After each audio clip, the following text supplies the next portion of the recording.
বিশ্বজুড়ে এখন আলোচনায় এক নতুন প্রযুক্তি এজিআই বা আর্টিফিশিয়াল জেনারেল ইন্টেলিজেন্স। অনেকে বলছেন এটি হবে কৃত্রিম বুদ্ধিমত্তা বা এআই এর পরবর্তী ধাপ, যেখানে মেশিন শুধু কাজ শিখবে না, ভাবতেও পারবে মানুষের মতো। কিন্তু প্রশ্ন উঠছে, এই এজিআই কি শেষ পর্যন্ত হারিয়ে দেবে মানুষের মস্তিষ্ককেও? আসলে আজকের এই প্রতিবেদনে জেনে নেই সেই সম্পর্কে।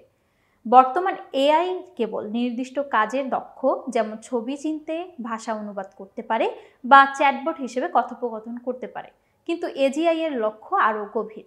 এটি শিখতে পারবে বিভিন্ন পরিস্থিতি থেকে, সিদ্ধান্ত নিতে পারবে যুক্তি ও আবেগ মিশিয়ে, এমনকি নিজেই নতুন কিছু উদ্ভাবন করতে পারবে একজন মানুষের মতোই।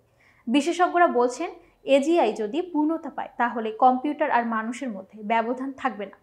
কেউ কেউ আবার সতর্ক করছেন, এই প্রযুক্তি নিয়ন্ত্রণের বাইরে গেলে তা হয়ে উঠতে পারে মানবজাতির জন্য হুমকি।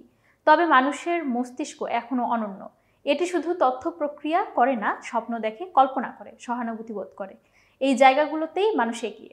বিজ্ঞানীরা মনে করেন, এজিআই যতই উন্নত হোক না কেন, মানুষের সৃজনশীলতা, নৈতিকতা ও আবেগের জায়গাটা হয়তো কখনো ছুঁতে পারবে না।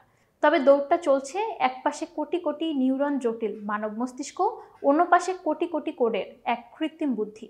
কে জিতবে এই ভবিষ্যতের দৌড়ে, মানুষ নাকি তারই সৃষ্টি এজিআই? সময়ই বলবে মানবজাতি কি তার সবচেয়ে বড় আবিষ্কারের কাছে নত হবে, নাকি সেটাকেই করবে তার সবচেয়ে বড় অর্জনের রূপান্তর।